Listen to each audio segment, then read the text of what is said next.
and the landscape was rough. And we asked ourselves, why did we choose this direction? But then we found out, we discovered that we never had a choice at all. Yes, in this instance right now, there is only one road to Rome. So the question of really free will is like, I mean, I guess I could go all the way around, but like, that's just, if you're free to choose, why wouldn't you choose the most direct path, right? So this is consistent.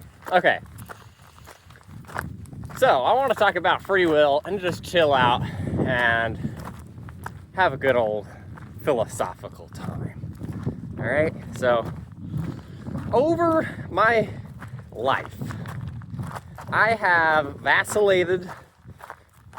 I mean, I am basically, disclaimer, I'm pretty much a determinist here. So any discussion of free will is going to be framed within that. So let's go back to when I was like 14, 15, I don't know, somewhere in there.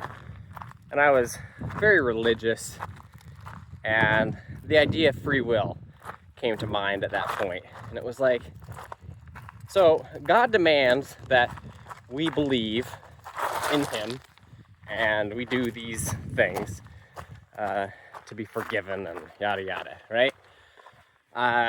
But God also invented the universe, right? And if you make something and you're also omniscient, so you just are infinitely far-seeing, I guess. I mean, I guess you could interpret that in other ways, which is what I kind of tried to do to get around this. Then it's like you're a mathematician. This is how I thought about it. Like, if you're a mathematician and you've got your equation that you created and you build up the one side of the equation, then you can tell what it's gonna equal. Like, that was the analogy that I used back then. Like, it's determined. And so therefore, you could then look at the other side and be like, this person is going to reject me, and they're not going to go to heaven. So I could change this variable here, and that would ensure that they would end up in heaven. So I couldn't conceive of an all-powerful God not being able to fiddle with the equation so that everybody would go to heaven. And so I then kind of determined that, therefore, people must go to hell. Like, that must be somehow a superior outcome to everybody going to heaven. Which, I don't know. I'm not God, right? I can't. His ways are higher than our ways. So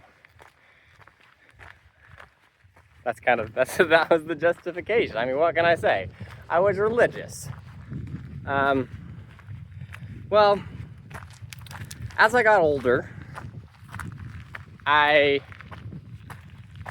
grew out of religion. Let's just put it that way. So at some point, I abandoned that ridiculous notion that there is a God, and then that God would love us, but also send some of us to hell when he didn't have to, and it was somehow for the greater good. You know, all of that crazy justification stuff just goes away when you say, oh, there is no God. Or if there is a God, they are impersonal, and there's none of this all-loving, all-knowing, all-powerfulness. But yeah, for me, atheist all the way, right? I find that any sort of God is just not a very useful idea. But that's beside the point. We can talk about religion another time. For now,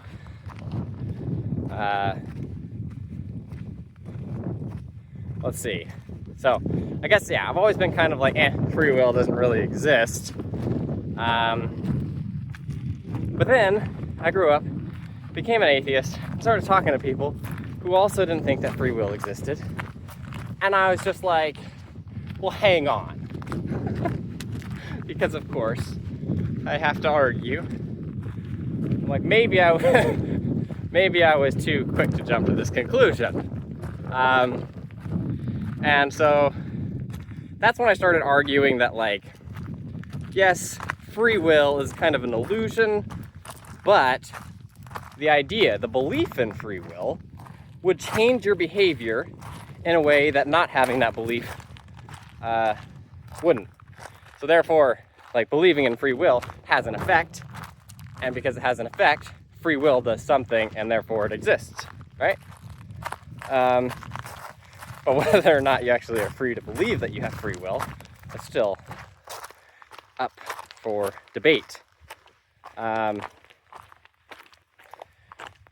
So, yeah, that's kind of as far as I would get with that. And I was like, well, it's literally just that the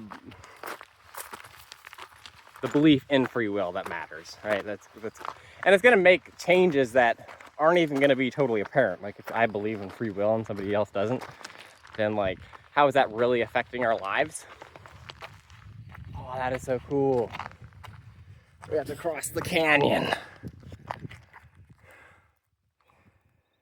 Fantastic. What do you think? I think we're best off to go that way.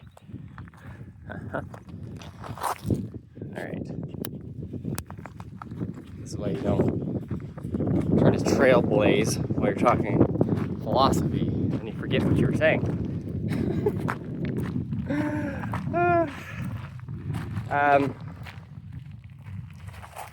So,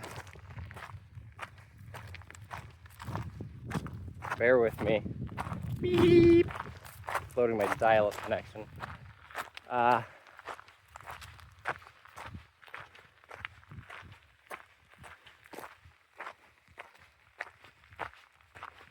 Let's see. Okay, so yeah, I guess I'll just get into the next part of the next phase of my free will belief. So, let's see, how do I put this?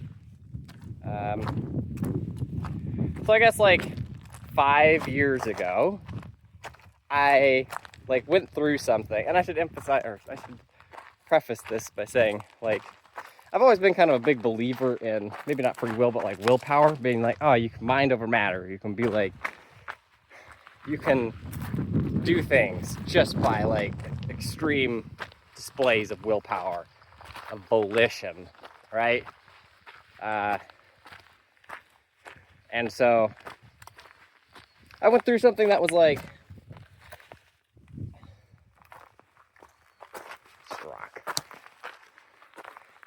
that I didn't have, like, emotional control over. And I was just like, this is stupid. Like, I should be able to control my emotions right now. Like, and the fact that I couldn't was, like, devastating for my sense of, like, willpower. And for, like, a solid year, it was like, why? Like, if I can't control my own emotions, does that then call into question my ability to control, like, just my life in general? And so, like, my feeling of, like, yeah, internal strength and decisiveness kind of disappeared in that moment. And so for that next year, I was deep into the philosophy of this. Like, why is it different, or is it different, to try and control your own emotions as opposed to, like, trying to control, like, I don't know, I'm going to go for a run today, even though I don't want to go for a run.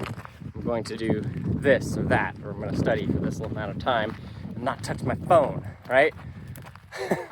Things like that are like, oh, they're difficult, but you can will yourself to do them.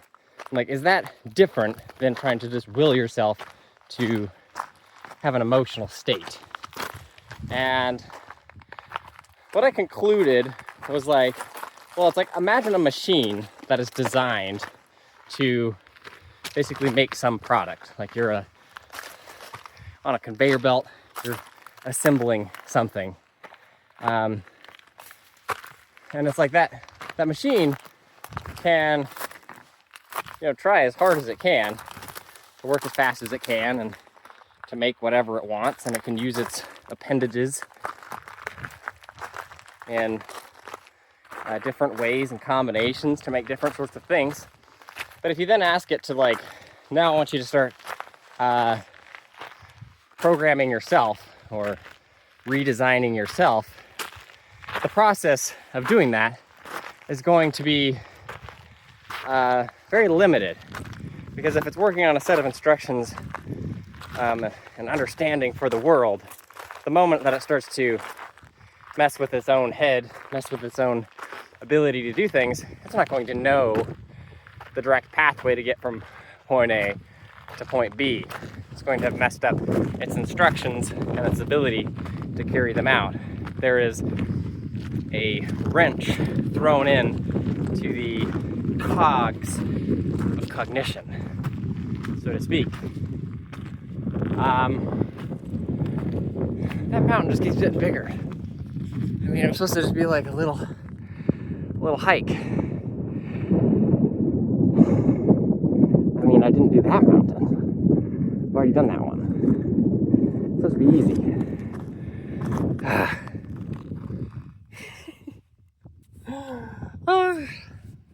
Oops.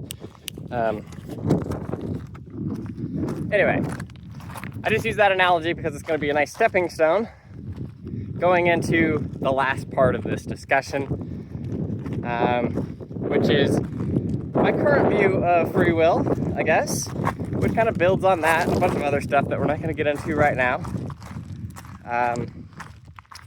But I've once again, or maybe for the first time, I don't know, kind of come around to the idea that, like, yeah, I believe in free will. And, like, everybody does.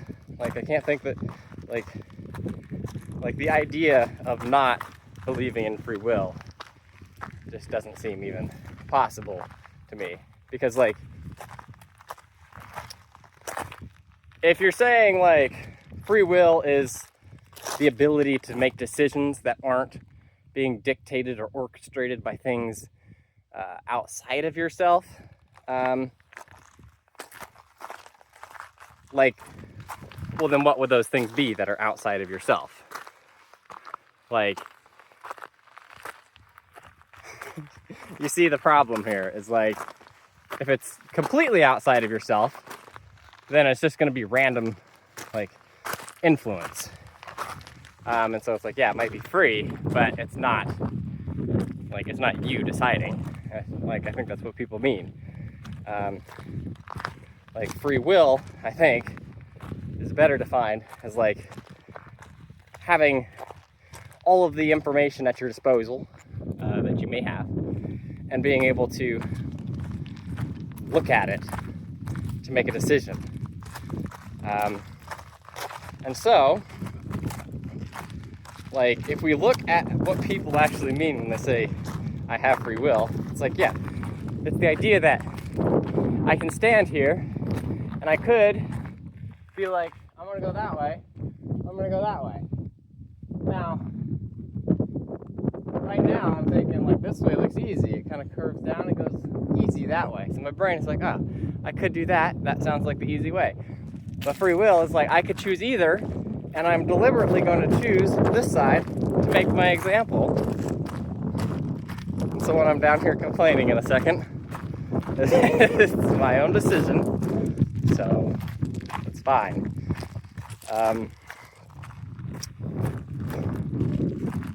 So anyway, yeah, I feel like free will is just the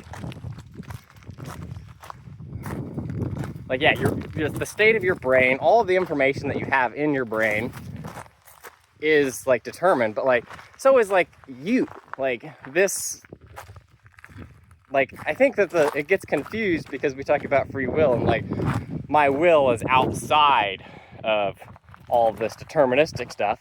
And so therefore it can't come in and affect it in any way that would deviate from determinism.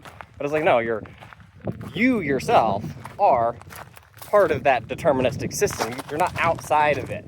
And so the process of making decisions is you executing free will, right? It is like, I mean, you can make the decisions you want to make. And it's like, yeah, you only have information that you've been exposed to, right? So like in some situations, it's going to feel like you didn't really have a choice. But like, yeah, I don't know. You see what I'm saying here? Like,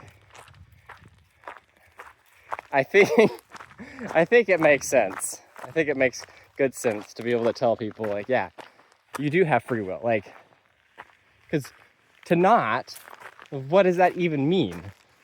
To not think that your process of thinking about all of the options you have, of processing the information in your head, to not even believe that like you are part of this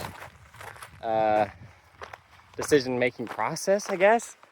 Like it's not even possible for one. But I think if you really actually tried to do it, you would just become kind of, I don't know, lethargic, sort of just like, what's it matter? That's like, it matters a great deal, the decisions that we make.